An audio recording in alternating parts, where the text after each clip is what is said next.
सरदार पटेल की 140वीं जयंती पर देश भर में रन फॉर यूनिटी का आयोजन। पीएम बोले एक भारत श्रेष्ठ भारत योजना लाएगी सरकार।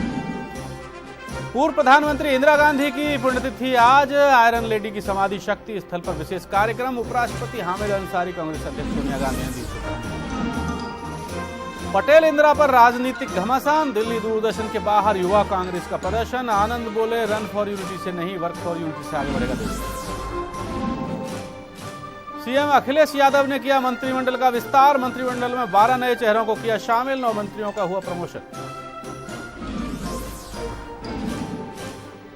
और मिस्र से रूस जा रहा विमान लापता। विमान में 200 से ज्यादा यात्री सवार, ज्यादातर यात्री रूस के। सुनोई के पास मिला विमान का मलबा। मिस्र के पीएम बोले विमान हादसे का शिकार।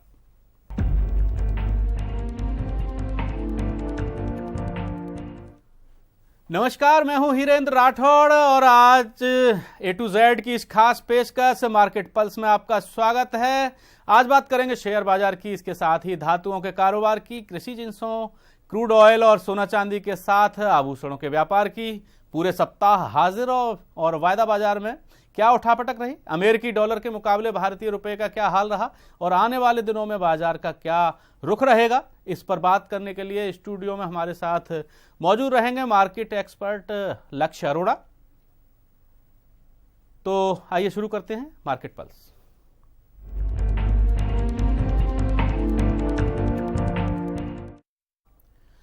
सबसे पहले बात बहुमूल्य धातुओं की। शुक्रवार को खत्म हुए सप्ताह में सोना और चांदी के दामों में वायदा व्यापार में भारी गिरावट देखने को मिली। कॉपर भी टूटा, लेकिन एनर्जी सेगमेंट में क्रूड ऑयल ऊंचा रहा। नेचुरल गैस के वायदे फीके रहे तो कृषि जिंसों में कॉटन, इलायची और सीपीओ के कारोबार में भी गिरावट दर्ज की गई।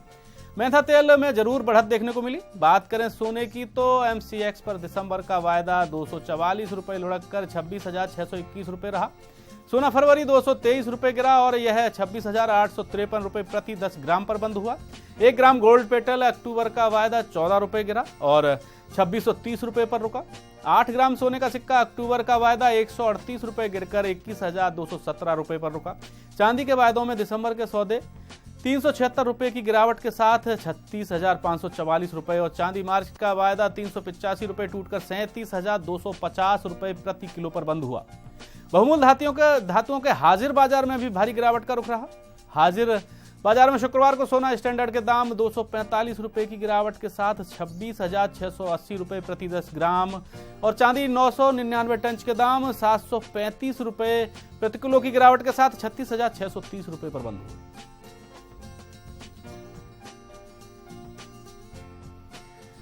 लक्ष्य, जिस तरीके से ये फिलहाल हमने अभी मेटल की बात की, खास तौर पर बहुमूल्य धातुओं की बात की, तो बहुमूल्य धातुओं में चाहे सोना हो चांदी हो, लगातार गिरावट का रुख बना हुआ है। क्या माना जाए कि इसके पीछे क्या कारण है? अभी भी इसमें गोल्ड में चांसेस है गिरने के। करीब 26,000 दोबारा छू सकता है गोल्ड और फिर देखा जाए एक बार रिकवरी आएगी, क्योंकि डॉलर जो है वो तेज हो गया है। इस वजह से थोड़ा गोल्ड में गिरावट दिखने को मिल सकती है। यानी कि जिस तरीके से लगातार रुपए का कीमत घट रही है, उसका असर कहीं ना कहीं बहुमूल्य धातुओं के बाजार पर पड़ रहा है। हाँ जी, बिल्कुल जी। लेकिन अब ये कैसे माना जाए और कब तक का रुख रह सकता है, ये कुछ अंदाजा बता पाएंगे? ये अभी इस हफ्ते या अगले हफ्ते तक मैक्सिमम में गिरेगा, उसके बाद बहुत अच्छी बाइंग आ सकती है। और जब तक डॉलर एक बारी 66 छू दे, फिर देखते हैं कि क्या पैटर्न बनता है। डॉलर के हिसाब से हम गोल्ड को जज कर सकते हैं। चलिए मेटल की बात करेंगे तो मेटल सेगमेंट में कॉपर नवंबर 6 रुपये 50 पैसे गिरकर 337 रुपये 25 पैसे प्रति किलो। एल्यूमिनियम अक्टूबर का वायदा 94 रुपये 50 पैसे प्रति किलो पर बंद हुआ।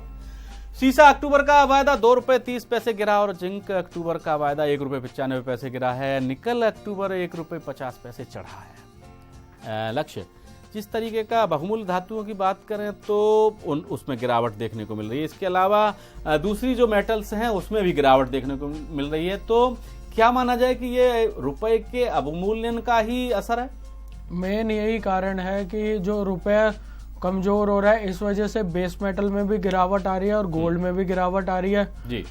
और अगर बेस मेटल स्ट्रांग होना का कारण, मेन कारण चाइना है। अगर चाइना स्ट्रांग होगा तो बेस मेटल स्ट्रांग होगा, क्योंकि वो सबसे बड़ा डिमांड करता है, वहां base पर metals बहुत की। ज्यादा खपत है और कहीं ना कहीं जो मटेरियल तैयार माल है उसका आयात बाकी देश करते हैं और मैन्युफैक्चरिंग के मामले में चाइना का स्थान सबसे ऊपर है। शायद यही कारण है कि मेटल की खपत ज्यादा है वहां। खपत ज्यादा। जी बिल्कुल। चलिए बात करते हैं, एक बार फिर से बात करें क्रूड ऑयल की, तो नवंबर का वायदा 77 रुपए उछलकर 3028 रुपए प्रति बैरल पर बंद हुआ है और क्रूड ऑयल मिनी का नवंबर का वायदा 76 रुपए चढ़ा। हालांकि इसका भी दाम 3028 रुपए प्रति बैरल पर बंद हुए। वहीं नेचुरल गैस के नवंबर का वायदा 19 रुपए 40 पैसे घटा है, 149 रुपए 30 पैसे प्रति MMBTU पर रुका है। लक्ष्य क्रूड ऑयल एक बड़ा महत्वपूर्ण एक जिन्स है जिसको लेकर के अंतर्राष्ट्रीय बाजार से लेकर देसी बाजारों तक क्रूड ऑयल का बहुत ज्यादा असर होता है। क्रूड ऑयल के बाजार अगर अंतर्राष्ट्रीय जो क्रूड ऑयल के दाम है अंतर्राष्ट्रीय बाजार में घटते या बढ़ते हैं तो उससे कहीं न कहीं इंडियन मार्केट में और खासतौर पर आम लोगों पर, अगर क्रूड ऑयल के दाम बढ़ते हैं तो पेट्रोल डीजल के दाम बढ़ते हैं। हर महीने समीक्षा भी होती है, तो क्रूड ऑयल में बढ़त देखी जा रही है। हाँ, अभी थोड़ा सा बाजार क्रूड ऑयल का गिरा था, लेकिन अब उसमें रिकवरी आने की चांसेस बढ़ रहे हैं और उम्मीद है ये 3200 के आसपास छुएगा और फिर देखते हैं क्या रेंज बनती है, फिर डिसाइड करेंगे कि मार्केट डाउन है। वैसे ओवरऑल ट्रेंड डाउन ही है, जब तक ये 3400 क्रॉस नहीं करता तब तक क्रूड में तेजी मत देखिए। और जो नेचुरल गैस है वो हमेशा ज्यादा करके क्रूड ऑयल से ऑपोजिट चलती है और अभी उसकी इतनी ज्यादा डिमांड नहीं है, तो इसलिए वो रेंज में ही घूम रही है अभी। जी, यानी कि क्रूड ऑयल के दाम अभी और भी बढ़ सकते हैं, ऐसी उम्मीद की जा सकती है। और अब बात करेंगे अगर कृषि जिन्सों की। कृषि जिन्सों के बाजार में ज्यादातर जिन्सों में पूरे सप्ताह गिरावट का रुख देखा गया है। शुक्रवार को कॉटन का अक्टूबर का वायदा 300 रुपए की गिरावट के साथ 15,810 रुपए प्रति बेल्स पर रुका। सीपीओ में भी गिरावट का रुख रहा और यह 13 रुपए 90 पैसे की गिरावट के साथ 401 रुपए 20 पैसे प्रति 10 किलो पर बंद हुआ। इलायची का नवंबर का वायदा 12 रुपए 10 पैसे की गिरावट के साथ 768 रुपए 50 पैसे और मेंथा तेल का अक्टूबर का वायदा 8 रुपए 30 पैसे की बढ़त के साथ 900 रुपए 60 पैसे पर बंद हुआ है। यानी कि कृषि जिन्सों में लगातार गिरावट का रुख यहां भी देखने को मिला है और जिस तरीके से बहुमूल्य धातुओं का जो वायदा व्यापार है वो गिरावट का रुख लिए हुए, उसी तरीके से कृषि जिन्सों का भी गिरावट का रुख बना हुआ है। कहीं ना कहीं इसमें भी शायद रुपए की अवमूल्यन की जो धारणा है वही काम कर रही है, थोड़ा सा कह सकते हैं, लेकिन इसमें डिमांड सप्लाई भी देखी जाएगी जी कि कितनी डिमांड है, क्या है, कैसे रूल्स बनाए गए हैं, उस पर डिपेंड करेगा, तभी इसकी जो खपत है वो बढ़ेगी। अच्छा, यानी कि माना जा सकता है कि खपत बढ़ने का इंतजार है और जाहिर सी बात है कि जिस तरीके से रुपए का अवमूल्यन पूरे सप्ताह की बात करें तो लगातार गिरावट का रुख देखा गया है और यही कारण हमारे विशेषज्ञ बता रहे हैं कि जो ज्यादातर जिन्स हैं उनमें गिरावट का रुख देखा गया है। हालांकि अभी खपत और आपूर्ति दोनों का अंतर देखने की वाली बात रहेगी और उसका असर बाजार पर पड़ेगा। और फिलहाल हमारी इस खास पेशकश मार्केट पल्स में वक्त है एक छोटे से ब्रेक का, ब्रेक के बाद भी चर्चा जारी रहेगी।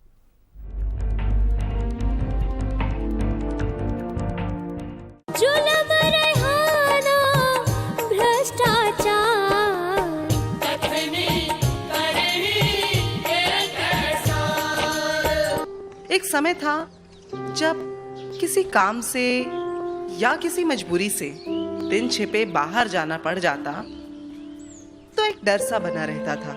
लेकिन जब से हमारी हरियाणा सरकार ने हर जिला मुख्यालय में महिला थाना शुरू करवाया है, मन में एक विश्वास सा बढ़ा है कि अगर कहीं कोई ऊंच नीच की घटना हो भी जाए तो कोई भी महिला बिना किसी डर के थाने में जाकर अपनी शिकायत दर्ज करवा सकती है। अब मुझे ये कहने में कोई संकोच नहीं है कि आज दहलीज पार मेरे कदम बेखौफ हैं।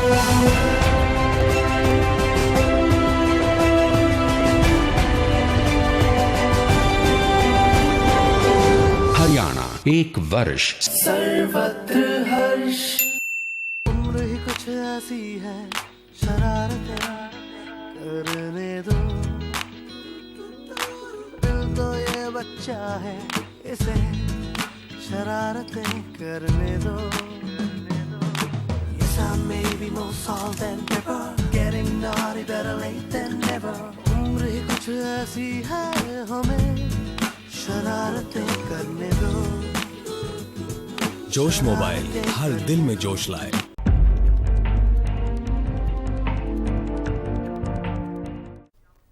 ए टू जेड की खास पेशकश मार्केट पल्स में आपका एक बार फिर से स्वागत है। एविएशन सेक्टर में सरकार की नई पॉलिसी आ गई है। इसे नया कारोबारी रूप देने की कोशिश की गई है। इसमें प्रति घंटा किराया तय किया गया है। इससे पहले एविएशन कंपनियों को अपना किराया तय करने की छूट थी। नई एविएशन पॉलिसी के तहत हवाई सेवाओं का उपयोग करने वालों की संख्या बढ़ाने पर जोर दिया गया है।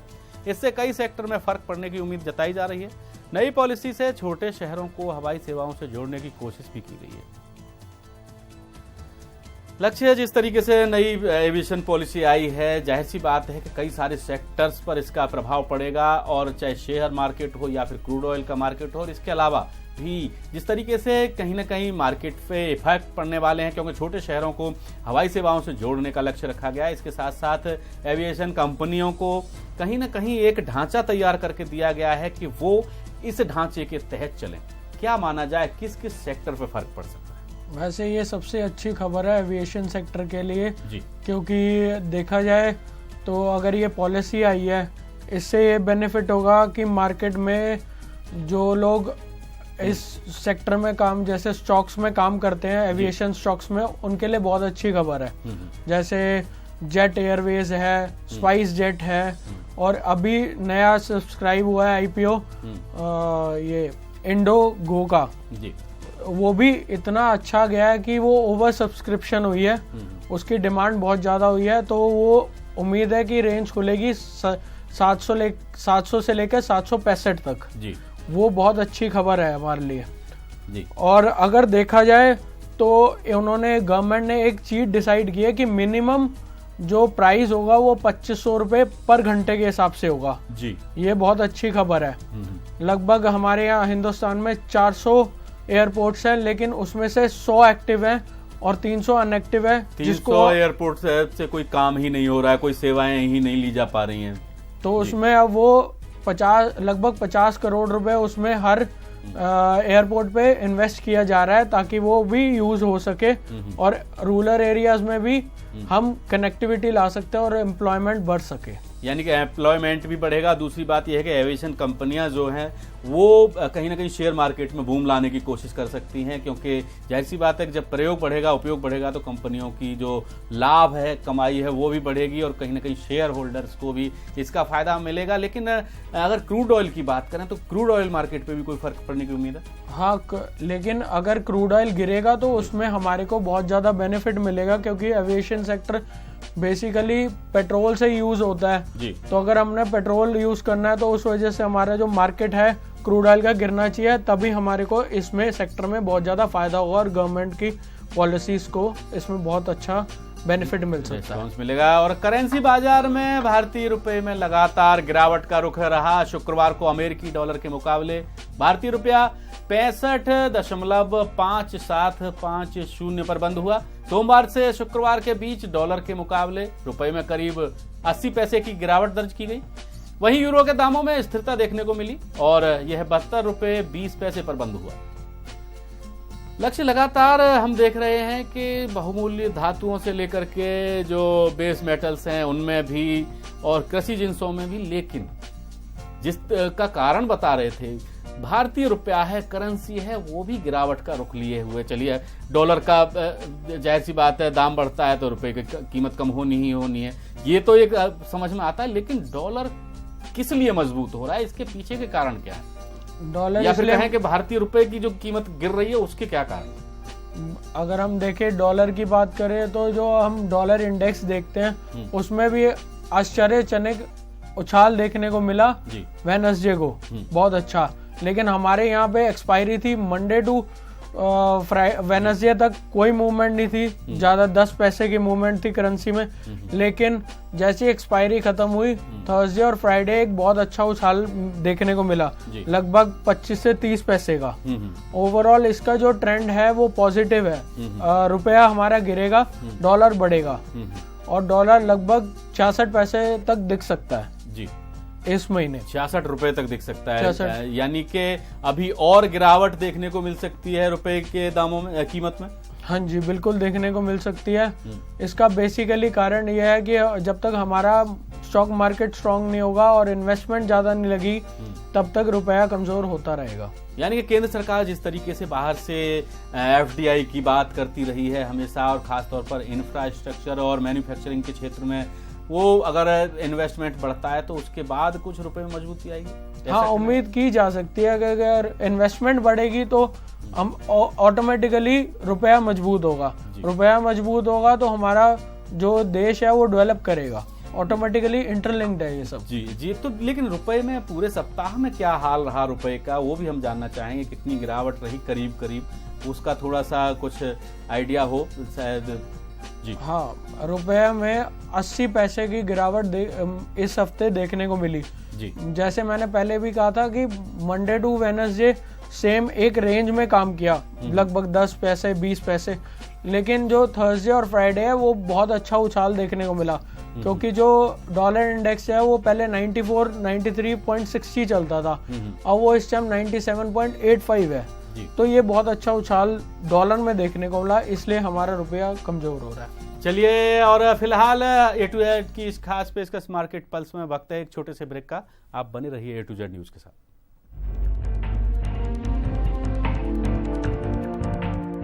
हरियाणा एक वर्ष सर्वत्र हर्ष।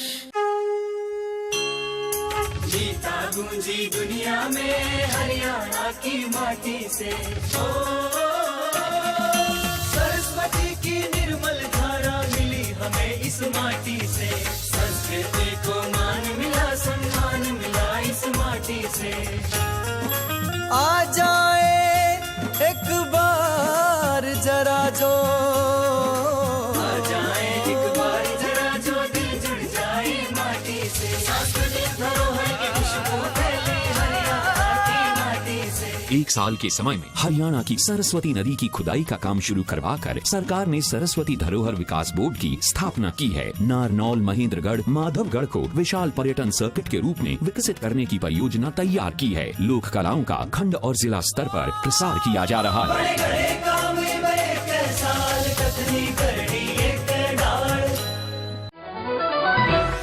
Watch your favorite A to Z news channel just a click away.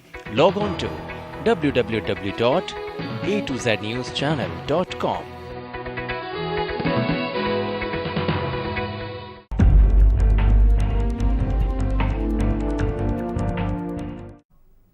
Market pulse में एक बार फिर से आपका स्वागत है। शेयर बाजार की बात करें तो अक्टूबर महीने की समाप्ति शेयर बाजार के लिए अच्छी नहीं रही।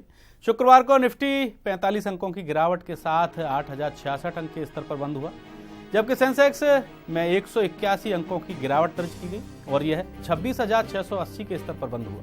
पूरे सप्ताह निफ्टी और सेंसेक्स में भारी गिरावट का रुख रहा। दिग्गज कंपनियां की दूसरी तिमाही के नतीजों के आने का सिलसिला जैसे ही शुरू हुआ, बाजार में गिरावट शुरू हो गई। कारोबार के आखिरी घंटों में बाजार तेजी से गिरा। सप्ताह के दौरान सेंसेक्स में 3% और निफ्टी में 2.8% की गिरावट देखने को मिली। बैंक निफ्टी 3.2% तक गिरा और CNX मिड कैप इंडेक्स 1.4% की गिरावट आई। लक्ष्य, इसको अगर देखें हम पूरे माहौल को, तो सेंसेक्स हो या निफ्टी हो, दोनों में ही गिरावट दर्ज की है। बैंक निफ्टी में भी गिरावट दर्ज की गई है। आखिर इसका कारण क्या मानते हैं? पूरे सप्ताह का पहले हम हाल समझना चाहेंगे आपसे। पूरे सप्ताह का मंडे बाजार खुला, उसमें हमने देखा कि मेरा जो पहले वाला टारगेट था 8400, वो कंप्लीट होते ही मार्केट गिरने लग गई। जी, और जो हमने डिस्कशन पिछले कार्यक्रम में किया था कि 8400 तक मार्केट जा सकता है, उसके बाद गिरावट का रुख देखने को मिलेगा। उसके बाद गिरावट का देखने को मिला। जी। और जैसे आपको पता ही है कि इस हफ्ते तो एक्सपायरी का दिन था थर्सडे को, और उस वजह से जो बाजार है वो गिरता रहा। लेकिन उम्मीद थी कि एक बार उठेगा, लेकिन वो चांस दिया नहीं। उसका मेन कारण था अगले महीने का जो लॉट सिस्टम चेंज हुआ। और ऐसे हम बैंक निफ्टी की बात करें, बैंक निफ्टी में लगभग 850 पॉइंट की गिरावट दिखी। जी। उसका मेन कारण था कई बैंकों के रिजल्ट्स अच्छे नहीं आए, तो उस वजह से जो बैंक निफ्टी है वो काफी गिर गई। जी। और हम बात करते हैं शेयर्स की, जैसे इस बार एक्सिस बैंक का रिजल्ट आया, बहुत बेकार आया। उस वजह से कम 8 से 9% का गिरावट देखने को मिला। जी चलिए, शुक्रवार को दिग्गज शेयरों में एक्सिस बैंक ने 9.6%, बैंक ऑफ बड़ौदा में 7.5%, लुपिन में 7.2%, आईटीसी में 6.6%, एलएनटी में 6.6%, एसबीआई में 6.5%, कोल इंडिया में 6.4%, एचडीएफसी में और बॉश में 6%, अदानी पोर्ट्स में 5.7%, पावर ग्रिड में 5.6%, पीएनबी में 5.5% की गिरावट देखने को मिली। मिड कैप शेयरों में इरोस इंटरनेशनल 37%, जस्ट डायल 24% और त्रिवेणी इंजीनियरिंग के शेयर 14% की बड़ी गिरावट के साथ बंद हुए। लक्ष्य, जिस तरीके से हमने अभी नाम बताए हैं, बड़ी गिरावट भी देखने को मिली है। खासतौर पर मिड कैप जो शेयर्स हैं उनमें इतना 36%, 27% तक की गिरावट बड़ी मायने रखती है। इनका क्या कारण हो सकता है? इनका मेन कारण है रिजल्ट्स। जो Q2 के रिजल्ट्स आ रहे हैं उस वजह से ये मार्केट में गिरावट देखने को मिलती है। और वैसे देखा जाए ओवरऑल जो हम देखते हैं, कभी Q2 का रिजल्ट्स जो होते हैं वो बेकार कभी नहीं आते, लेकिन इस बार कुछ ऐसे सर्कमस्टांसेस हुए जो बेकार रिजल्ट्स आए। और अगर हम इनकी मिड कैप की शेयर की बात करें, और वो वैसे ओवरऑल जो होते हैं वो अच्छे इन्वेस्टमेंट के लिए होते हैं जी। जो स्मॉल होता है और मिड कैप होता है वो सबसे सेफ माना जाता है, लेकिन आजकल जो ट्रेंड डाउन की वजह से सारा जो बाजार गिर रहा है वो मिड कैप की वजह से, क्योंकि सबसे बड़ा असर वही करता है मार्केट को जी। क्योंकि उसमें उम्मीद ये की जाती है कि ज्यादा लाभ मिल सकता है, नुकसान का यानी कि खतरा कम रहता है, और अगर उसमें भी गिरावट होती है तो जाहिर सी बात है कि शेयर बाजार पर असर पड़ना स्वाभाविक है। एक और खबर है, सेबी यानी कि security exchange board of India ने शेयर बाजार में ट्रेडिंग के मामले में बड़े बदलाव किए हैं। शेयर बाजार के लॉट सिस्टम में मार्जिन की सीमा बढ़ाई गई है। पहले जहां यह 2 लाख रुपए थी उसे अब बढ़ाकर 5 लाख रुपए किया गया है। आने वाले दिनों में शेयर बाजार पर इसके बड़े असर देखने को मिल सकते हैं। लक्ष्य, जिस तरीके से सेबी ने यह पूरे बदलाव किए हैं और एक सीमा बढ़ाई गई है, 2 लाख से 5 लाख रुपए मार्जिन की सीमा की गई है, जाहिर सी बात है कि ये बड़ा बदलाव है और कहीं ना कहीं इसके पीछे सरकार की और सेबी की मंशा जरूर कुछ न कुछ बड़ी रही होगी। आखिर इसके पीछे जो कारण रहे होंगे वो क्या हो सकते हैं, आपसे समझना चाहें। सबसे पहला कारण तो यही है कि जो स्मॉल इन्वेस्टर्स हैं वो दूर रहें, क्योंकि अगर वो उनसे इन्वेस्ट कराया जाएगा तो वो रिस्की मार्केट होती है। जो फ्यूचर मार्केट को सबसे ज्यादा रिस्की से देखा जाता है, उसमें उछाल पटक तेज होती है, लॉट सिस्टम बड़ा होता है। जैसे पीएनबी का 2000 का लॉट है, अब वो 5000 का हो गया। तो अगर 2000 में वो इन्वेस्ट कर रहा है तो उसको लगभग 30,000 रुपए इन्वेस्ट करने पड़ते थे वो इंट्राडे ट्रेड करने के लिए। अब वही चीज 70,000 में हो रही है, तो उसका जो लॉट है वो मार्जिन है वो बढ़ गया। उस वजह से जो स्मॉल इन्वेस्टर्स हैं वो उनको दूर किया जा रहा है कि तुम इन्वेस्ट करो तो कैश मार्केट में करो, क्योंकि वो सेफ है। और अगर हम क्या क्या चेंजेस आए हैं वो अगर बात करें तो 153 शेयर्स हैं जिसमें चेंजेस आए हैं। उसमें से 151 में चेंज आया और 2 जो ऐसे शेयर हैं मारुति और बजाज फाइनेंस, उसके लॉट सिस्टम में कोई भी चेंज नहीं लाया। और अगर हम मिड कैप इंडेक्सेस की बात करें तो 8 इंडेक्सेस ऐसे हैं जिसके अंदर चेंज लाया गया है, जिसमें से निफ्टी है जिसका 75 का लॉट हो गया, बैंक निफ्टी है जिसका 30 का लॉट हो गया, आईटी का 45 का लॉट हो गया, इंफ्रास्ट्रक्चर का 150 का लॉट हो गया, पीएससी बैंक का 150 का लॉट हो गया, निफ्टी मिड कैप 50 का 150 का लॉट हो गया, डाउ जोन्स का अब पहले 25 का था अब 30 का हो गया है, वैसे FTSE का 75 का लॉट हो गया। लेकिन S&P जो 500 है उसमें कोई चेंज नहीं आया, उसका लॉट सेम का सेम ही है। चलिए, मिड कैप शेयरों में बात करें तो डालमिया भारत 26%, श्रॉन Bio 23%, Intellect Design 14%, Zee Media 11%, Suzlon Energy 7% तक की बढ़त भी देखने को मिली है। जाहिर सी बात है कुछ मिड कैप शेयर ऐसे हैं लक्ष्य जिनमें ठीक ठाक बढ़त भी देखने को मिली है। तो ये मिड कैप शेयर्स के अंदर ही इतना डिफरेंस आता है। साधारण जो इन्वेस्टर है वो क्या चीज देखे कि एक तरफ एक ही कैटेगरी के शेयर्स में, एक ही सेगमेंट के शेयर्स में इतना बड़ा उतार चढ़ाव। अगर हम इसको देखें तो हमको बाइफरकेट करना चाहिए हर इंडेक्स को, ताकि जो भी हमारे जैसे इंडिकेटर्स है, एविएशन सेक्टर है, जो सेक्टर्स अलग अलग है ना, उनमें से सबसे बेस्ट शेयर्स उसका सब कुछ पढ़ के पी रेशो वगैरह फंडामेंटल्स टेक्निकल और किसी से सलाह लेके हमेशा हमें को इन्वेस्ट करना चाहिए। और जैसी एक डाउनफॉल, जैसे अभी और थोड़ा डाउनफॉल आने की उम्मीद है, डाउनफॉल आए तो हमेशा हमको मिनिमम अमाउंट इन्वेस्ट करना चाहिए। हर डाउनफॉल पे अगर हम मिनिमम अमाउंट इन्वेस्ट करेंगे तो हमारा जो पोर्टफोलियो सेफ रहेगा और हम प्रॉफिट में रहेंगे, एक रिटर्न की उम्मीद कर सकते हैं जी। और आप देख सकते हैं कि आपके टीवी स्क्रीन पर कुछ शेयर्स के भाव जो कि शुक्रवार के हैं, बाजार बंद होते समय के हैं। और देखा जा सकता है कि भारतीय एयरटेल 553 पे खुला था, लेकिन जब बंद हुआ तो कुछ गिरावट का असर देखा गया। एनटीपीसी 128 पर खुला, 132 पर बंद हुआ। जाहिर सी बात है ये कुछ चढ़ा है। और इसके साथ साथ जो दूसरे शेयर्स हैं उस पर भी नजर डाल सकते हैं कि आईटीसी के शेयर 351.45 पर खुले थे, 334.65 पर बंद हुए हैं। ये इसमें गिरावट देखने को मिली है। और इसी तरीके से जो दूसरे शेयर्स हैं उनमें भी अब इतना सारा, मारुति के 4446 का था 4449, यानी कि बढ़त देखने को मिली है इसमें। और मेरिको में भी कुछ इसी तरीके का रुझान देखने को मिला है। शेयर बाजार में आईसीआईसीआई बैंक 272.25 पे खुला था, 277 पर बंद हुआ है, कुछ बढ़त देखने को मिली है इसमें। और पीएनबी में भी 129 पे खुला था, लेकिन 128.35 पर बंद हुआ है, तो इसमें कुछ गिरावट देखने को मिली है। एचडीएफसी बैंक में भी इसी तरीके का हाल रहा है। 699 पे सिप्ला खुला था, 690 पे बंद हुआ है, गिरावट देखने को मिली है। ये शुक्रवार के आंकड़े हम अपने दर्शकों को बता रहे हैं कि ये शुक्रवार के आंकड़े हैं। और सन फार्मा 882 पर खुला और 879 पर बंद हुआ, यानी कि इसमें बढ़त का रुख रहा है। और इसके साथ साथ विप्रो 572.5 पर खुला था और 572.85 पर बंद हुआ। हल्का सा इसमें चढ़ावट देखने को मिला है शेयर के कीमतों में। और डीएलएफ 121 पर खुला था, 116 पर बंद हुआ है, इसमें गिरावट देखने को मिली है। और इसके साथ साथ जो भेल है, बीएचईएल है, 203 पर खुला था, 198.85 पर बंद हुआ है, इसमें गिरावट।